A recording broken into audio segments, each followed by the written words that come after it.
Okay, good evening, everyone. We are live, and I will kick off a brief introduction from Dr. Dwight Bonk, our Acting Superintendent of Schools. Thank you very much, Mr. Lokema. First of all, I would like to thank all of the administrators here this evening that are participating. Mr. Lokema, Dr. Cardwell, Dr. Shukat, Mr. Thompson, Mr. Kedzalawa, and Mr. Sipe. The reason that we are here this evening is to explain the best that we can the Parent's Guide to the Hybrid Model K-12. The one thing that I would like to indicate to you is this model that you're seeing this evening will not necessarily be the final model. Obviously, we've taken into consideration a number of comments from the community, and we've been working very diligently here at the district office and are looking at ways, as I've stated before, to increase the amount of in-person instruction for all students K-12, to provide them with an environment that's not only to their academic well-being, but their social and emotional well-being as well. So we are all working together to achieve that goal. So again, I would like to reiterate to you that what you see this evening, we don't anticipate will be the final or end product. We expect to tweak it, we expect to revise it, and needless to say, when that happens, we will certainly communicate that with you. We look forward to your thoughts, to your comments, and to your suggestions. Obviously, you're here tonight because you care about your kids, and it's important that they see that you're here this evening, because there's nothing better than supporting your child's education, because it's paramount to their success. So the fact that you're here speaks volumes to your children. Thank you again. Thank you, Dr. Bonk. Also just joined us is Mrs. Angelina Alvarez-Rooney, our principal at Oak Grove Elementary School. Thank you and welcome, Mrs. Rooney. So Dr. Cardwell and I will go through this document. It's basically a similar document to what was sent to the community regarding our hybrid model. There is an addition in there. We'll talk about cycle days. We're going to publish this version as well. This is just a shorter version. It's just meant for us to skim through the pages and highlight all the important topics that were included in there. And then, of course, we'll have questions at the end. So please be sure to put all of your questions into the chat. I think we have enough people on this panel to help answer questions the best we can as it pertains to our hybrid learning model. So again, as so well stated by Dr. Bonk, we have a goal of bringing in-person learning in the schedule for in-person learning to a schedule that is as close to normal as it possibly can get during our hybrid learning. So we're considering this plan to be temporary, that it could be, and we're hoping that sooner than later, we will be able to make changes that will allow more in-person instruction time. And as soon as we can alleviate a couple of hurdles, we will certainly do that and communicate out as soon as we can to get more in-person time for our secondary students as we try and go further into and transition further into our hybrid learning model. So that is, just want to keep that goal in mind. We'll probably reiterate it once or twice. And as soon as we get you'll know a couple of key a couple of key milestones will be that we'll be able to go back to a traditional two-tier transportation schedule, where all of our elementary schools are on one tier and then all of our secondaries are on one tier versus how it's split right now. That'll have a major impact for the positive on our ability to open up our schedule and do different things as we're able to do more with our busing. And again, just to make sure that we are able to extend instructional periods and have all periods provide in-person instruction on the same day. But with that being said, I'd like to turn this over to Dr. Michelle Cardwell, who's going to go over the learning structure and some of the expectations for in-person learning. So good evening, everyone, and thank you for joining us tonight for this information session on the secondary hybrid learning structure. So as you heard through other presentations and other correspondence that went out, we have our grades 7 and 8 that will be beginning with the hybrid learning on Monday, November 2nd, and then high school on Monday, November 9th. We are starting with a cohort system. So cohort A will come in on Monday and Tuesday, and cohort B will be in person on Thursday and Friday. But on Monday and Tuesday, all of our students will be participating in instruction, whether in person or whether they will live stream into the lesson. So on Monday and Tuesday, we will have cohort A in person, cohort B and the full remote students will be learning remotely. They will log into the Google Meet that is provided to them by their teacher and participate in the synchronous lesson and instruction that is being provided. Wednesday will be a remote schedule for all students. They will follow the traditional remote model, the one they are currently following, the one that begins at approximately 8 o'clock, ends at 12:30, and the students will participate in approximately 25 minutes of instruction for periods 1 through 8 or 1 through 9, depending upon the level that they attend. Thursday and Friday will be the opposite of Monday and Tuesday, where cohort B will be in person and cohort A and all the full remote students will join the lesson through Google Meet and live stream into the class while the teacher is providing the synchronous instruction to the students. I want to make sure that I mention that the K-6 schedule that they are following will be changing 15 minutes at the beginning of the day and 15 minutes at the end of the day. However, the number of minutes that are being provided to the students through synchronous instruction will not change. The same amount of synchronous time that they are currently getting will remain the same. So even though the day is being shortened at the beginning of the day and the end of the day, they will still participate in the same synchronous instruction. The students who are remote will get the link to the Google Meet to sign in and participate in that instruction. I believe I mentioned the schedule with Monday and Tuesdays and Thursday and Friday already. So the students in grades 7 to 12, when they are in-person instruction, will of course be with the teacher who will be in the classroom, either in person or working remotely with the students, will be providing that synchronous instruction. In some cases, the students at the secondary level will log off after the teacher has completed the synchronous instruction and work on asynchronous activities until the next period. In some instances, the teacher will keep the students on remotely for the entire period. This is going to depend upon the lesson and what the teacher is teaching for that particular day and how much asynchronous versus synchronous time will be needed.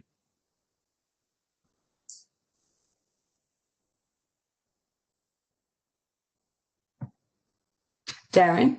Yep, sorry. Mute. So I know that everyone's familiar with this, but we're just going to restate it again. We need to add a third tier for transportation to support our secondary students now. This is a result of still having some vacancies in our transportation department. So we're going to use the same drivers to add a third tier and to provide 3 runs. But knowing that, and Dr. Cardwell had already touched upon this, that we are going to shorten the day slightly and have the first tier for elementary, which would affect Brinkerhoff, Fishkill Plains, and Gayhead, have a start time for school to be 8:40. That's an adjustment from 8:25, and an end time of 2:10, which is an adjustment from 2:25.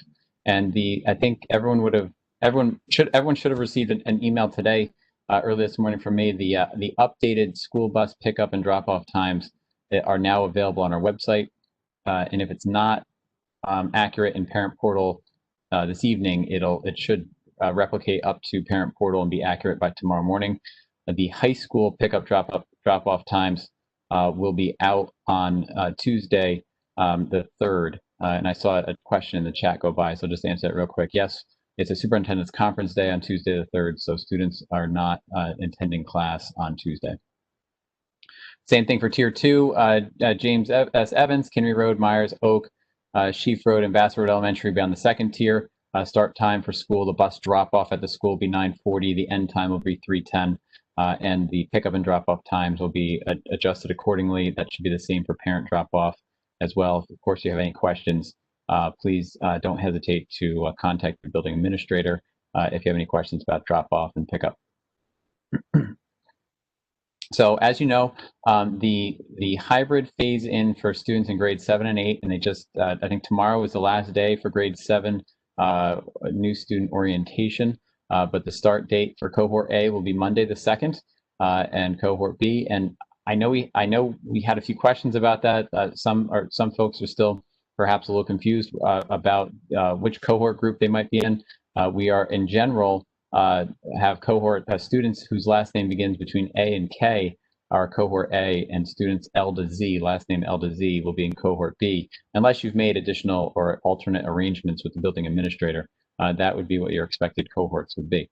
But what is changing, and jump in, Michelle, I think you had asked that I cover these, but what is changing is that we're looking at 48-minute periods, meeting once every, the period structure is actually looks like a half day, but 48-minute periods where half of this schedule, periods 1 through 4 and half of 9, will meet on one day, and then the next day, periods 5 through 8 and the other half of 9 will meet on the following day. So we're really looking at, for junior high, a 9-period sequence over the course of 2 days.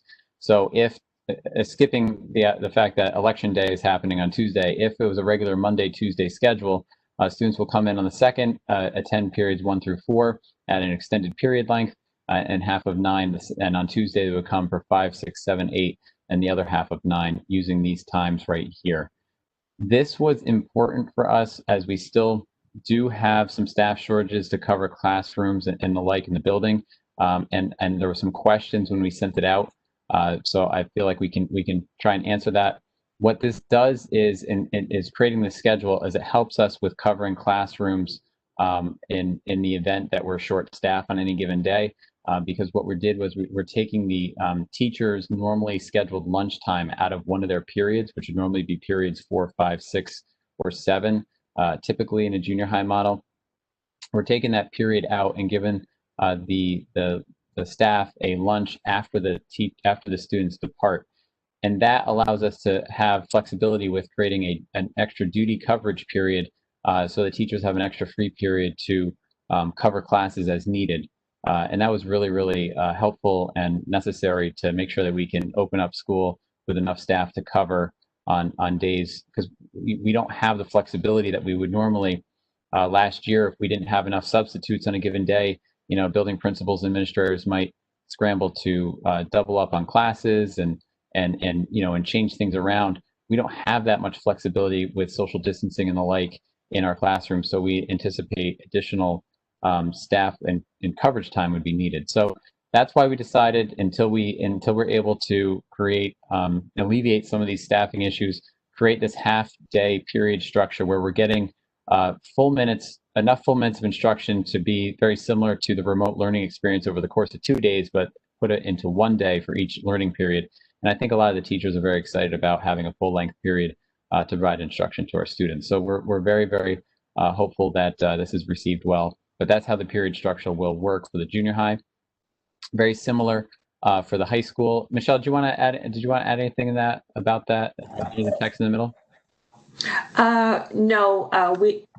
No, we didn't need to go into that in detail. After you finish explaining the period schedule for high school, I will jump in with some additional information.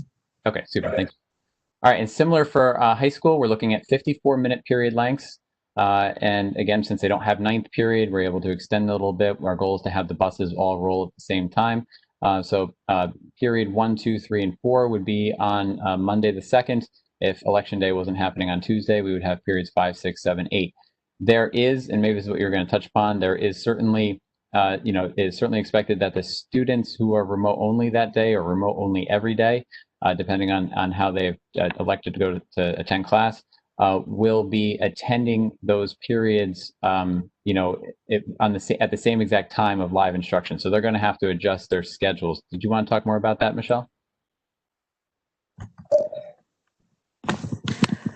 I did want to mention about the change in that remote students will have to keep their cameras on for the lesson. And if there are any extenuating circumstances, and that must be approved by the building administrators. I just wanted to make sure that that was not overlooked and that students were expected to keep their cameras on so we can make sure that the students were engaged and present throughout the entire lesson.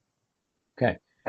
And to reiterate again, any student who is remote on Monday, for example, in this case, it would be Monday the 9th, but if we're talking about the junior high schedule, Monday the 2nd, the students who are remote that day will be expected to be present throughout the learning activities, throughout the synchronous learning lesson of the class. It's certainly up to the teacher if they say that, for the remote students, if there's an activity that doesn't require them to be on for the full 48 minutes or 54 minutes at the high school, they will instruct the students on how to proceed, but it is expected that they follow on Monday, Tuesday, Thursday, Friday, the new time schedule here for the instructional periods. For the afternoon, after the students have already been dismissed from approximately 12:35 to 2:25, the teachers will have an opportunity to work with students who were remote that particular day. They will schedule some synchronous learning opportunities with some of the remote students. They will provide remote students with feedback. They could review work that's completed during the asynchronous learning time. And they can also engage with students via discussion board and other means. So that time in the afternoon will be used similarly to how the teachers utilize the time they have now for the afternoon to really provide some additional support to remote students. Okay. We're going to move on to cycle days. This is how we're going to start beginning next week.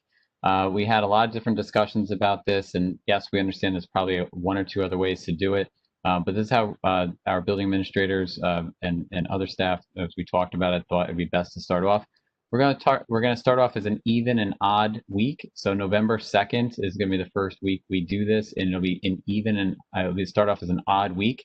But the important thing to note here is that we're going to do one cycle day for a full period sequence. So we know that that's, again, not considering Tuesday being election day, but if Monday, Tuesday were regular days of attendance, both Monday and Tuesday would be considered day one. So that way the period structure that begins on Monday will end on the same cycle day on Tuesday as the day at which it began. Every Wednesday is just going to be a single cycle day. So next week's schedule, day one would be Monday, Tuesday, Wednesday would be day 3, and Thursday and Friday would be day 5. The following week, we will switch to an even cycle day schedule, and we're going to, especially since we have some traveling teachers, we're going to keep the high schools on the same cycle day schedule as the junior high schools. So we're going to start off Monday, November 9th as day 2. So Monday and Tuesday of that week, the 9th and the 10th will be day 2. I think there's a holiday in there perhaps, but Wednesday would be day 4, Thursday, Friday would be day 6, etc. And this is subject to change per se, and we'll certainly keep it all straight, hopefully, on our district calendar. And it is certainly possible that the elementary cycle days will not be in sync, so that'll be a first for us as well. We don't normally do that, but we're going to do our best to support this schedule, again, this temporary schedule until we can get a more normal school structure in place. But November 16th, if we shift the start and have Monday, Tuesday be day 3, Wednesday day 5, Thursday, Friday day 1, or some variation of that, it will help. It'll help even out what cycle days are on the remote learning day. But this is what we're anticipating, at least at this time. So we're going to go every other week, odd, even, with a slight shift in cycle days as we go.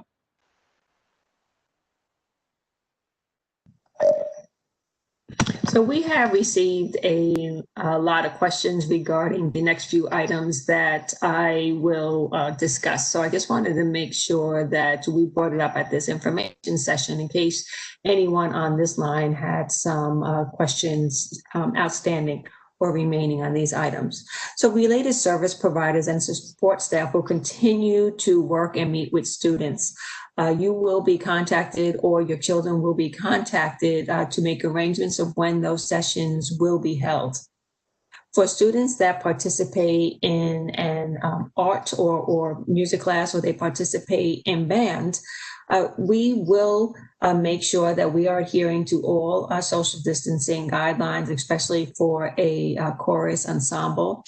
Students will not share supplies for an art course. If your child is to receive lessons or participate in a band lesson and they will need that instrument, they will be notified by their classroom teacher to bring that instrument to school. And we will make sure that we are following all appropriate guidelines that is provided to us by the State Education Department. If you have any additional questions, or your children have any additional questions, they should reach out and speak directly with their music teacher and or art teacher for specific information. For physical education, students will not be changing in the locker rooms. We have decided that in the best interest that students should come to school dress prepared for physical activity on the days that they have a physical education scheduled. For example, they should wear sneakers. If they want to, they should wear comfortable clothing depending upon the physical education activity that they will be participating in. But they will not have access to the locker room to change clothing. Darren? Yep. Okay, so the breakfast and lunch distribution is going to happen every day on in-person days. For each school, it might vary slightly, so we're not going to be specific as to what the rules are, but secondary students will be provided the option to receive breakfast. Some might be before first period, some might be given a pass during one of the class periods to go down and have breakfast if necessary. Lunch is also going to be dependent on the building specific procedures. So I think that our principals and assistant principals will certainly share what those procedures are with our students and families before school starts. There will be grab and go lunch meal opportunities for students who need it, both for in-person as well as continuing our remote only distribution process. So though the locations and times might change, we would certainly notify everyone if necessary. But if you are typically picking up a grab and go meal every day, we would let you know if there's any changes. But just thinking about traffic in and out and what schools may or may not be used for meal distribution, if there has to be an update, we'll let you know. We're going to encourage students, because if they do take a grab and go with them, we're going to encourage students not to eat on school vehicles.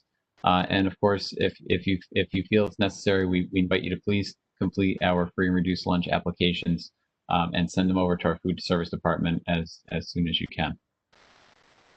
So again, this is our hybrid learning plan. The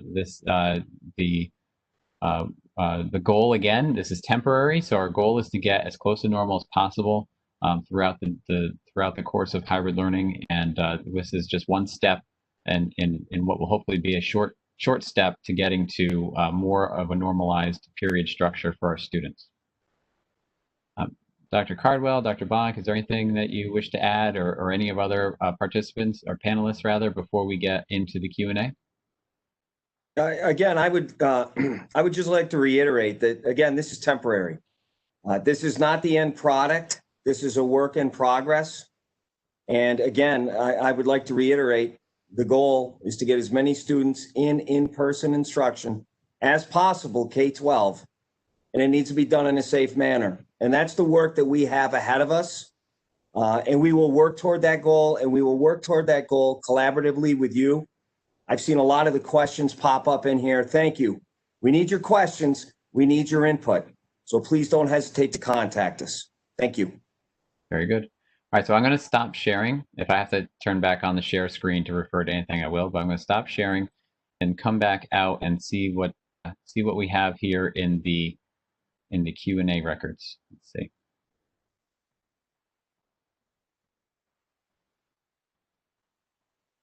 All right, so we have about 362 people on the call, which is good. And let's roll through some questions here. Darren, I could take a question that is in the chat box. Terrific. While you look. So the question is, does the district have a target date to get all students back to in-person at least 4 days per week?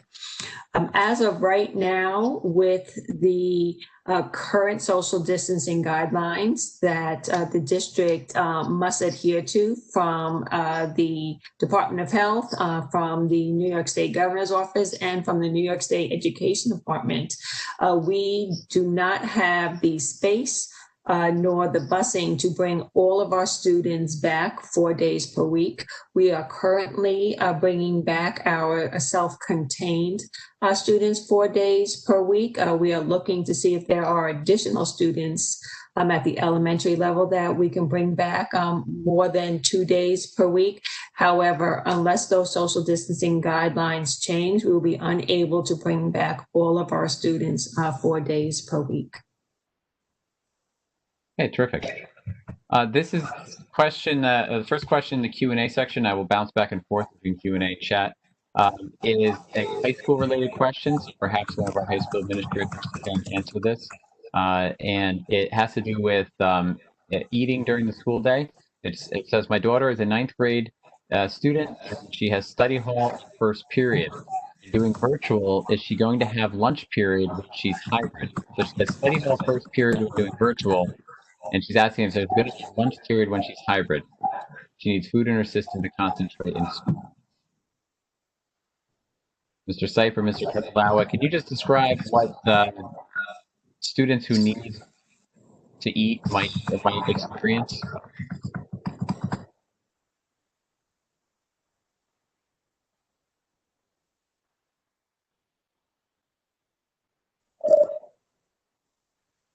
Go ahead, Mr. K. I don't know if your audio's on.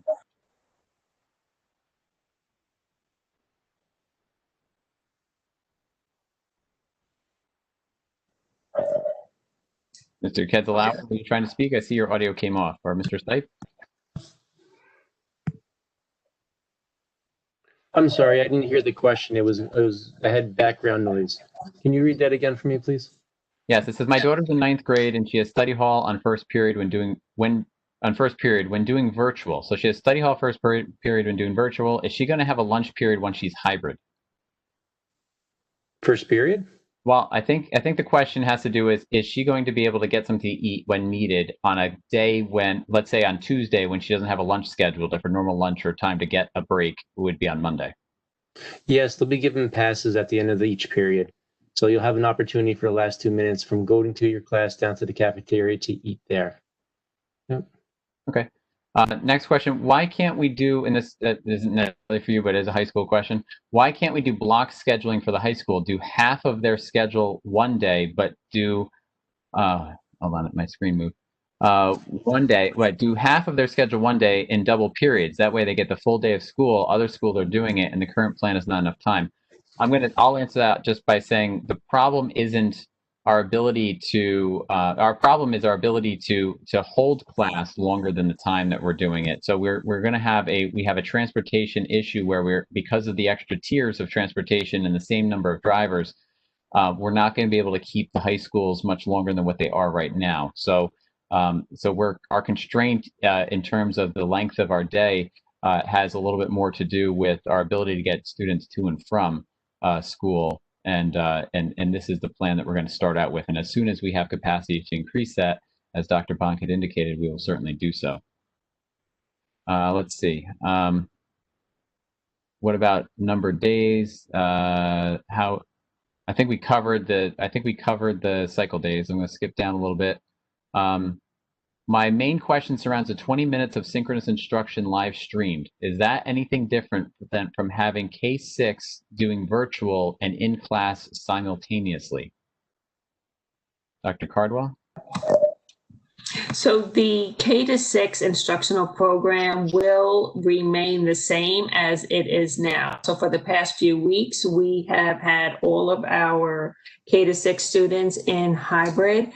The way the instruction is happening now with the students who are in person and the teacher having the remote students live stream into the lesson, all that will remain as it has been previously scheduled. Thank you.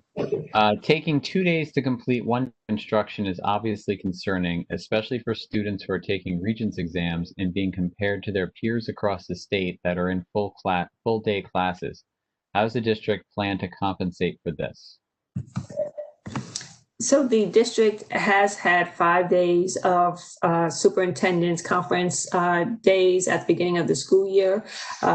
We also have a superintendent's conference day coming up next week. During this time, the teachers have the opportunity to work collaboratively with each other as well as with the district level and building level administrators to review their academic program. They are reviewing the standards, making sure that they are covering all required learning material to make sure that the students are prepared for any end of the year assessments. It is important to note that instruction is not only considered face-to-face time that the teachers have with students, but also on the quality of the asynchronous learning opportunities that the teacher provides. And we are continuing to work with all of our teachers in all of our content areas and all of our courses to make sure that the students are still getting high levels of instruction that meet all standards to ensure our students are prepared throughout the year, and especially at the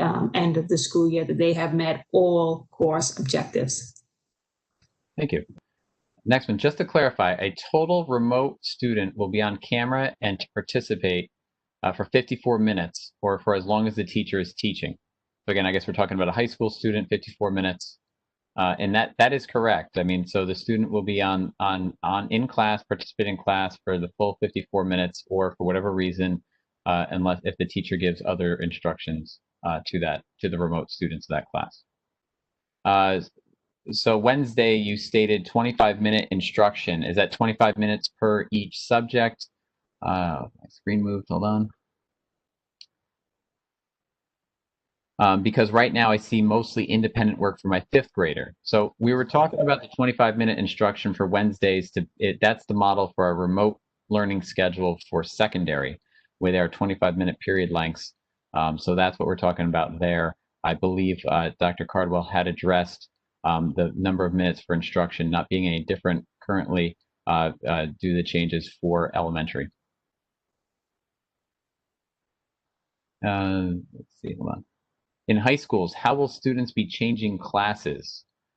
David K. or David Sipe, are there any special arrangements being made for period passings?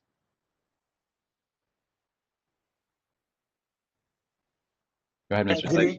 Sipe. Good evening, everyone. So we're going to be giving the students an additional 1 minute passing time. We also have directional signs on the floors in the hallways indicating what direction students should be walking. And we also have same thing for the stairways. So, you know, with a third of the students that are going to be in school in 6 minutes, you know, there'll be an expectation of our students to maintain social distancing and going from class to class. Thank you, sir. Thank you. If our kids are not listed in the screening app, who should I contact to add? That's technically me, but we did not add any high school yet. So we only added through junior high. So if you have a junior high student who is not in there yet, or an elementary school student who's not in there yet, just send me an email and I'll take care of it. When will high school students receive schedules with classroom assignments? That should be done already. As far as the classroom schedules go, the room numbers and all that is in parent portal. You'll be able to see that with your normal student schedule. Yeah, Darren, just to jump in there, the only thing that you should see fluctuating at this time is going to be study halls and lunches, not the changing of anything, but just the location itself. Everything should be set at this point. Thank you. How can we find the bus schedule? So I think we talked about that. It will be updated in parent portal tomorrow morning. Otherwise, you can go to the district homepage, wappenderschools.org. You can click on district offices, scroll down to transportation, and then underneath transportation, you'll see the schedules. It should also be promptly displayed on our homepage if you just look for transportation in the middle. Let's see. Will students, this is a hypothetical, I'm not sure we can answer this one. Just to get a little more in-person school in time, can kids do 2.5 days, like Monday, Tuesday, half a Wednesday, then cleaning Wednesday night until midnight? Please consider so they get more in-person contact. I don't think there's a bad idea to try and get more in-person time as we have more staff available. We should be able to get more creative on ways to ensure that we're able to do that safely. Will students in buildings be taught by teachers who are at home? If so, what technology will be provided to the classroom? It is possible. It is possible that you will find that teachers in certain situations might be providing instruction from home to the students who are in the classroom. We are anticipating that they will have, they're going to have webcams and microphones in their classroom to pick up the audio of the students, and it should be very similar to what we are doing right now, and what the students are experiencing right now in that particular case. Except they'll be in the classroom, and there'll be additional staff necessary to help with any kind of hands-on activity or any kind of issues with technology. Will Wednesday's schedule remain the current remote? Yes, it will. My daughter has a free period 7th and gym every other day. What would that mean for when she's in school? I assume that's a high school question. What it basically means is that on the free period, 7th period, it's going to act as a study hall period, and she'll be able to do any kind of work that she might get from her classes. Let's see.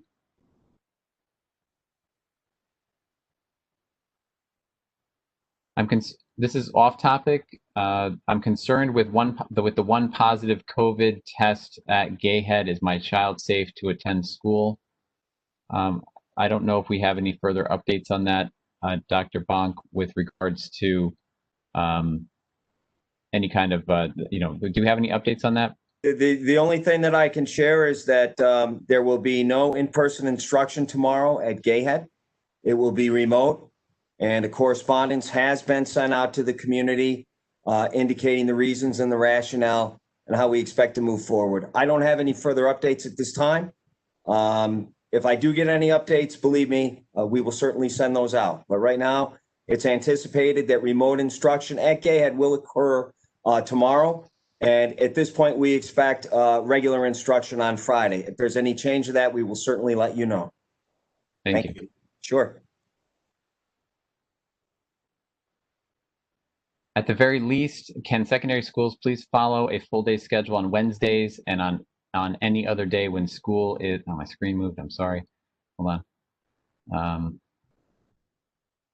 And on full day schedule on Wednesdays, on any other day when school is remote. When school is remote, most classes for my 9th grader only last about 15 minutes. This requires no staff and no additional money.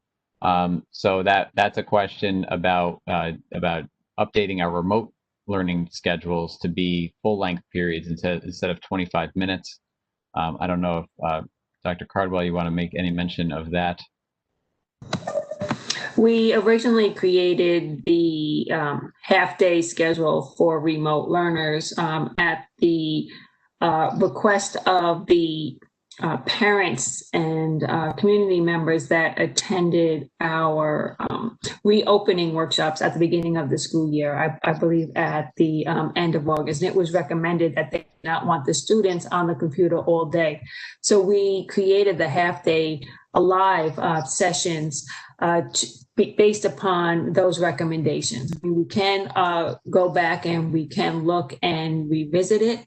I have been telling parents that if they feel that the instruction that their child is receiving remotely, that they feel it is not adequate or appropriate, that they should contact the teacher to speak with the teacher to get a feel for why that remote instruction is scheduled the way it is. And then if they don't get satisfaction from speaking to the teacher or get clarity, then they can always speak to the building administrator.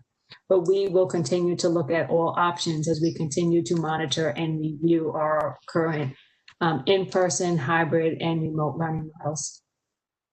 Thank you. All right, so next one. This one's a good question, and it's not one. It's one that's hard to answer at this point. But what about students who attend BOCES? So we're talking about the CTI program. That child will only attend high school for 1 day a week? ? Dave, or I know we have a meeting tomorrow to talk about BOCES and the CTI program, and as soon as we have further details as to what we can share, we will share that with our students. Right. Yes, Darren, you are correct. We are aware that there is a conflict with our schedule and with those students that attend CTI BOCES. We are currently problem solving and working on solutions, and we will get that information out as soon as possible. Okay. Let's see.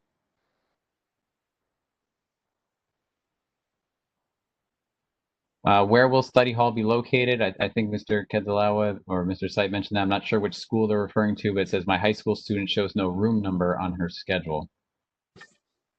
Yep. So at the John Jay High School, predominantly they're all going to be located in the cafeteria. Okay. My child has lunch during 5th period, cohort B, in 8th grade. So this is going to be a junior high question. 5th period starts 7:46 in the morning. Does he just wait until 8:42 for the next class to start? And how does he check in for the day to record attendance, or does that not apply during lunch? Dr. Shukat, I don't know if you want to take a moment to try that. Yeah, if I understand the question, when students have lunch on their schedule, they will have a study hall. And the study hall would be either in one of 3 places. It would be either in the cafeteria or in one of 2 satellite cafeterias that we have established. And the schedules were updated with that information. So if the parents go into Parent Portal, they could see on their children's schedules, they could see if they report to the cafeteria or if they report to one of the satellite cafeterias. And that's where they would be for the day, for that period. Thank you. Mr. Lokema, if I can just jump in here as I look at the questions. I see the question here about the gay head COVID case and how come we're being informed tonight when apparently the child tested positive on Sunday. When we're made aware of it, we respond and we inform and we take action. And that's what we did. So we found out that this had occurred on Sunday. But again, we can't respond to it until we found out. As soon as we found out, we notified the public. And I hope that you understand that when this notification comes out, there's a number of policies and protocols that we need to follow as a district. We work in conjunction with the Dutchess County Department of Health. We receive guidance from the New York State Department of Health. We work with our school physician, and we also work with our school attorneys to make sure that we're following the proper statute. So that is the reasoning behind that. Thank you. Okay, thank you, Dr. Buck. We have decided it is best to continue remote learning for my 10th grade daughter. What is the process I need to do at this time to follow up with that intent? Just contact your building administrator, and they will make sure that that your daughter is added to the appropriate hybrid or remote only list. It was mentioned that students in school may be taught by a teacher who is remote. Will there be something to indicate on a student's schedule which of their teachers may be remote? I think it's going to depend on the situation for remote. If a permanent long-term sub is added to the class for reasons that are necessary, then that sub's name would usually get added to the student's schedule. So that way they can do grades and updates and anything as necessary. So that would be a case-by-case situation. And it's not just a yes or a no answer on that. In most cases, it would probably be a no.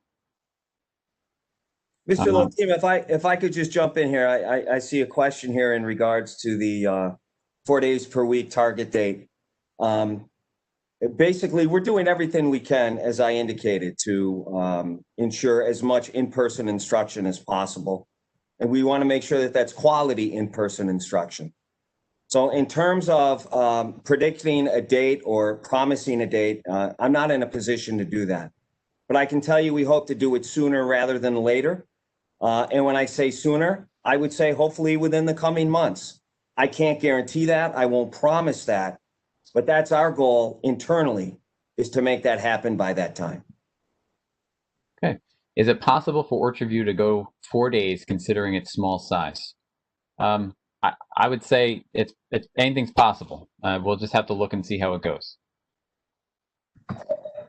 I can tell you, Darren, that the principal at Orchard View has been looking at the number of students in each cohort and the class size, and she is definitely working on that, and will notify the students accordingly if she's able to accommodate students more days a week.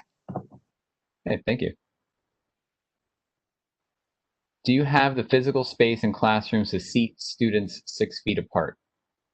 So the short answer is yes, as long as, but if we were to, in all honesty, if we have, our schools are very well utilized. If we didn't have the remote only option, we probably have a lot more difficulty with space if we just leaned on how many students are in cohort A or B. There's a number of different classrooms that would pose a concern to where we would almost have to have a third cohort, an A, B, and a C. So the remote only student situation actually helps us and allows us to bring students in who want to come in person, bring them in more often. So that is helpful. So as of now, with the current breakdown of nearly 30% of our families choosing to remain home, we're able to accommodate the 2 days per week schedule. Whereas if everyone wanted to come in, it'd be a little more difficult. I know some things have been asked and addressed, and I know we still have almost 325 people still on this, so which is great. So I want to keep on going, but I don't want to be repetitive. So just give me a moment. Right here, Darren, I do have a question here from the chat while you look for one that I can bring up. Perfect. Do you know when we will receive information for remote only students regarding the additional support that has been mentioned? So the additional support that's being provided to the remote only students is at the elementary level, and that additional support should have already started. So if you have a child in K to 6 and is remote, then contact your child's teacher and or the building principal to discuss that additional support. Secondary will not get the additional support teacher because they will remain live with the classroom teacher and also receive additional support from the classroom teacher in the afternoons. Thank you. This is a good question. Our teachers advise, they're all good questions. Our teachers advise on how much work to give for homework or asynchronous work. Also, are they advised on the time given to complete assignments and due dates and times? Some teachers seem to give much more work than others, and some give generous deadlines while others don't give much time at all. What do you think about that, Dr. Cardwell? Well, we generally leave the assignments and homework up to the teachers.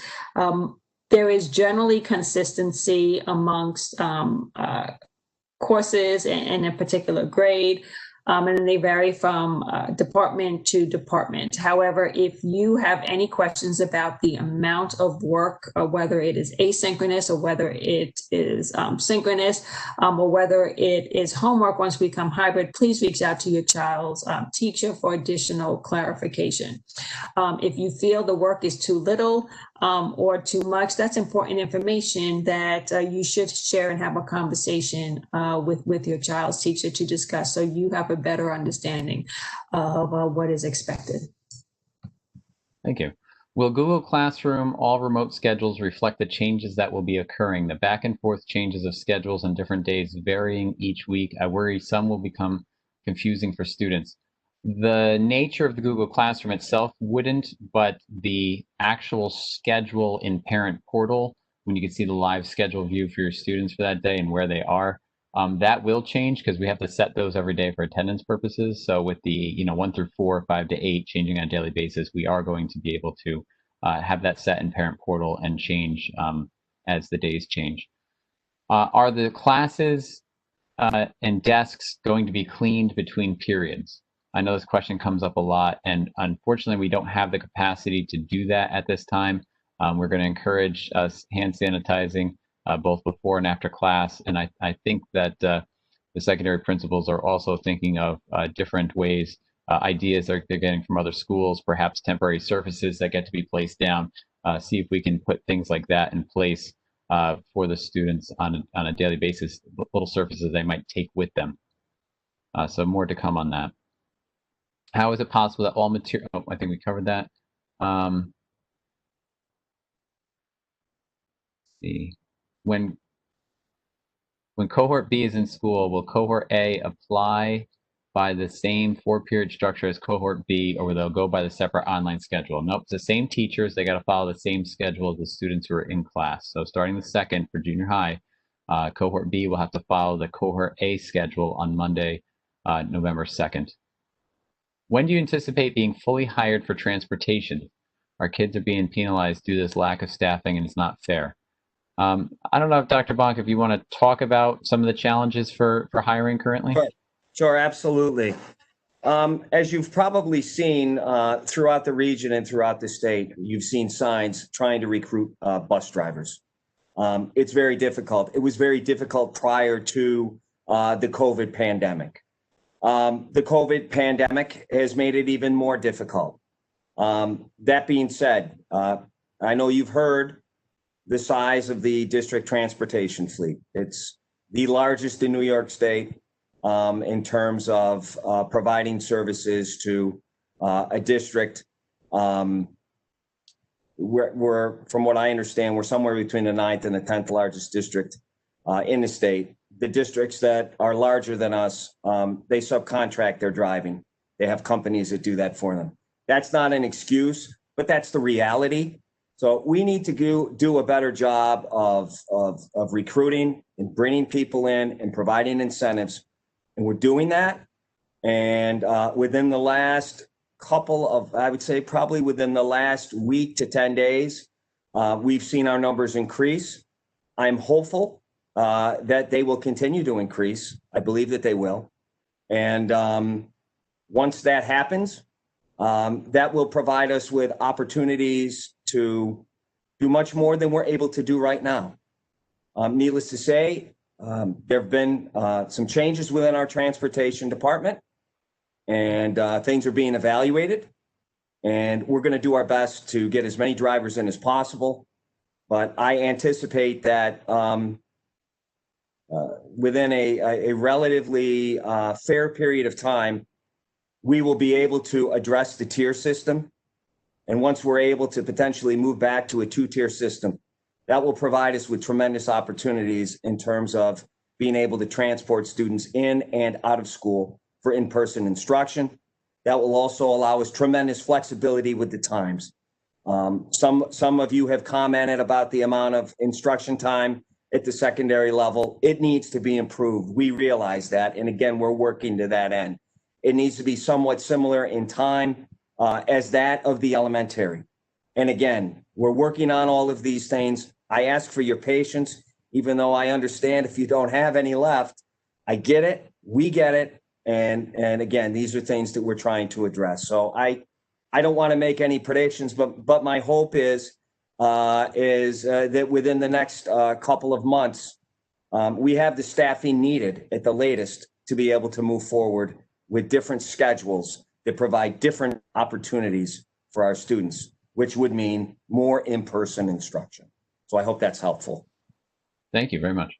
If this is a question for the 2 high school principals, if my daughter has 8th period, this is, I don't know if you've thought about this or not, but if my daughter has 8th period study hall and I will be picking her up that day, or picking her up and dropping her off, not taking the bus, I guess is what they're saying.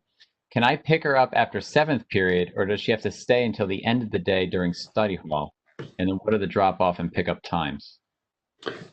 You have the option of picking your daughter up early. We're underneath the belief we even this year extended junior driving. So those parking passes that if we have early dismissal and late arrival for juniors, they're able to capitalize on that as well.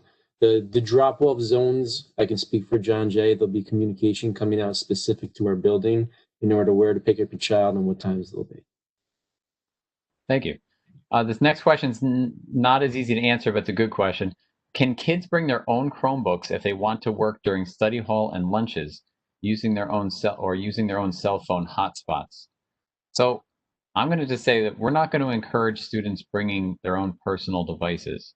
And I wish we could say to the whole class, bring in the Wappinger CSD provided device, but of course not everyone has that. So we're not in a good position to, we're of the mindset of if we're going to offer to one, we have to be able to offer to all.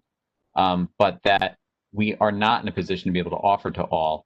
I don't know if any of the secondary principals can think of a way to accommodate something like this, but basically all of the devices we would normally have to use for students to use in school have been loaned out to our families. So and generally speaking, the hotspots probably wouldn't work if you tried to bring your own anyway, because our wireless network tends to try to shut those down in normal school time activity. So and that's fine. I don't think we have any other comments on that. I mean, we'll continue to mull that around, I'm sure, in terms of conversations about how to make study halls more productive. So, just keep suggestions like that coming. Darren, I have a couple of questions in the chat regarding the SAT.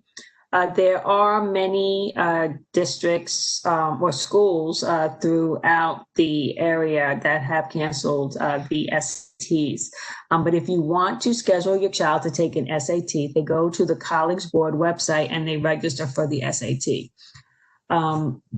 We currently are offering the SAT on November 7th for those that have already registered for the SAT to be taken at Ketchum High School. But we can't guarantee that if situations change, that future tests will also be offered. But if you're interested in having your child take the SAT, please make sure you go to the College Board website and sign up. If an exam is canceled, you will either get refunded or you'll get a rescheduled date. All right, we're going to hit a couple of basic questions too. Will students be using lockers? No, they won't. Not at this time. So then the question comes up. I think this is a junior high question. Will backpacks be prohibited in the junior high, or are we allowed to use backpacks? Mr. Lokema, I could take that question. We're going to allow students to use backpacks, at least for the time being, while students do not have lockers to use in school. But I also want to mention that may not be necessary for students to use their backpacks. We're asking that teachers consolidate their supply lists for students. Really, all they need is a loose leaf binder. They do not need to bring in their textbooks to school every day. We want them to travel light and be comfortable while traveling from period to period. So although we're allowing backpacks in school, it may not necessarily be something that they want to do on a regular basis. Thank you. More questions about the Chromebooks. So I guess the answer that I gave probably created more questions, and that's fair. Again, it really just comes down to equity of access. And so we will entertain this conversation a little bit further, but we don't have any additional devices to give. So for us the questions are about if students have been working on laptops since September, and now they're in the building and don't have access to laptops, what is the transition and work really going to look like? And I don't think that we can expect, since we can't give devices to every student, we can't expect to do 100% online work and continue to do that. So it's gonna have to look different. Students in class will get handouts. Students who are remote will get the online version of the handout, etc. And then it's just going to be dual modalities of production of work to support both environments. And unfortunately, That's just the way it is, because we even tried. We're trying to order more, but they're just not showing up, and we're going to continue to do our best to make improvements there. But I promise that we're not closing the door on that part of the conversation. Darren, if I can just add to that. Yes, hi, Mrs. Rooney, please. It's Angelina Rooney. Hi, I'm sorry, my camera's not working right now, but I'm the elementary school principal. And just to that question, the children have transitioned nicely from being on the laptop and being able to do their classwork without that laptop. They've adjusted nicely. It takes a day or two, but to say that it's definitely been positive for them to get their hands on some books again, do the pencil to paper writing. So it's been positive. Thank you. Thank you for that update. What do I do if we'd like to donate to the district? Donate to the district to be able to buy more Chromebooks. You can call us immediately and send us a check. No, and again, we have 500 plus more unordered, and then we have another 1,000 ordered in a BOCES purchase program that we're trying to do. The BOCES one is delayed a bit because they have to go to the bank, and the bank hasn't processed that procedure yet. But the ones that we ordered in early September, late August, whatever the date was, they still haven't shown up yet, and they keep telling us that we're delayed, which we shouldn't be too surprised about, but we're a little disappointed that they haven't come in as of yet.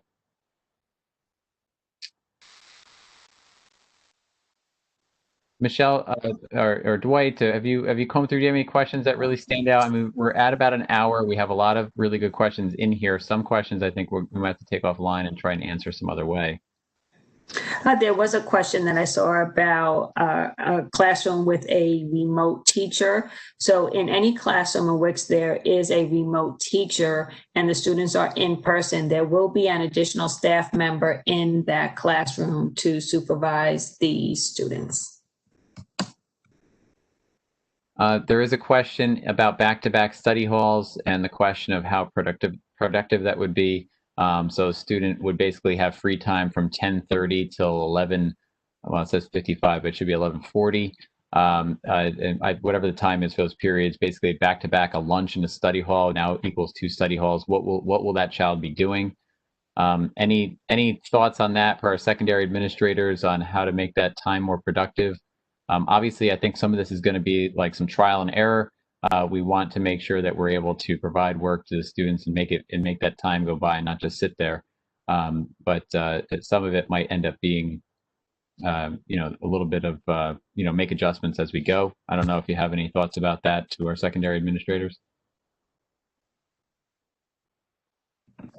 Well, I think it's a wonderful opportunity for students to catch up on some of their work, study for upcoming tests or exams, get ahead on their homework. So that time could be used very productively, which would free them up when they get home so they don't have to do that work necessarily at home. So I think that's an opportunity for students to, to keep up with their schoolwork and use that time productively. We're also taking a look at some of those schedules that do align like that in the second semester and seeing what electives can be offered to those students in order to take classes instead of having back-to-back study halls and lunches.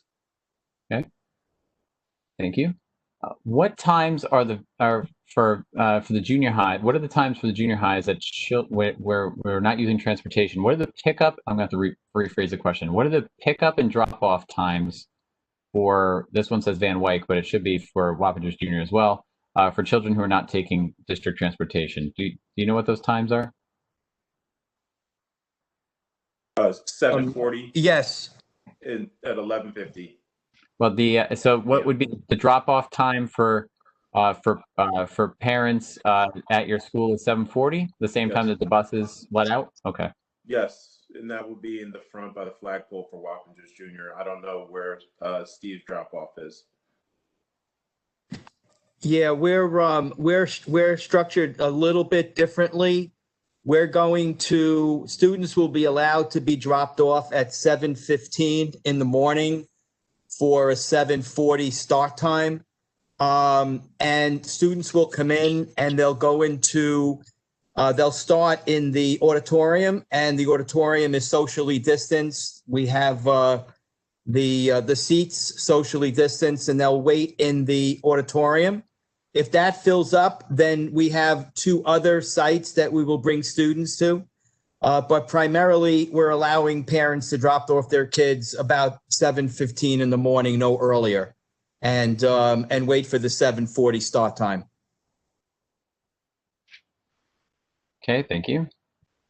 Mr. Lokeem, I do see another question here that I would like to address in Perfect. regards to COVID-19. So I can share with you that moving forward, in the event that we are made aware of a positive COVID case within a building, we will follow the same process as we did today.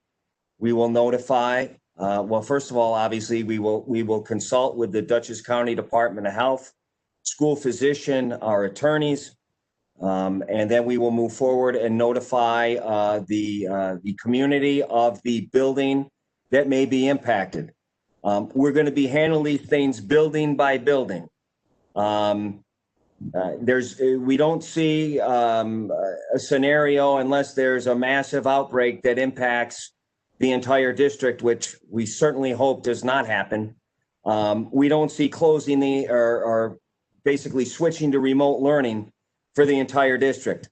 We plan on doing it building by building. That will be the plan moving forward. So in answer to the question, what is the plan for John Jay handling a potential COVID positive student in school?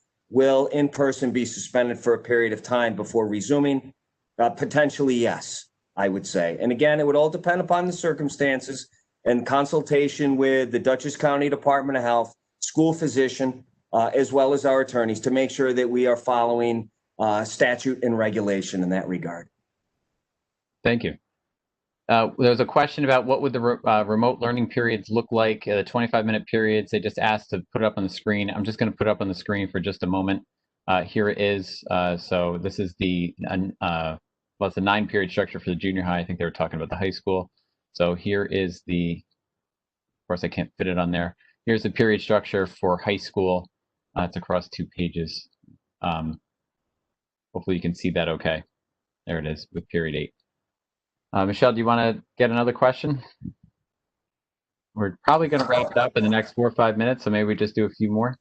Yes, so there was a question about how often the classrooms are cleaned and sanitized. The classrooms will be cleaned and sanitized every day. There was also a question about a state test. As of now, we do not have any information on the state test, so we are working under the assumption that the state test will be given. They will be given to the students while they are in person. That's the information we have so far. As soon as we hear from the New York State Education Department of anything different, we will be sure to share that information. And that would include Regents exams, as well as the 3 through 8 New York State ELA math and science exams. Perfect. This is a fair question. Will students be allowed to socialize during their study halls, during their lunchtime, which is their study halls? Will they be allowed to socialize even though they'll be socially distant? But can we describe what that might look like for our secondaries? The way I envision it is typically in the hallways, the students have a tendency to congregate and come together. If they're in the same study hall or lunch period, typically they would enter at the same time and sit within the same 3 or 4 desks together. They have all been set up.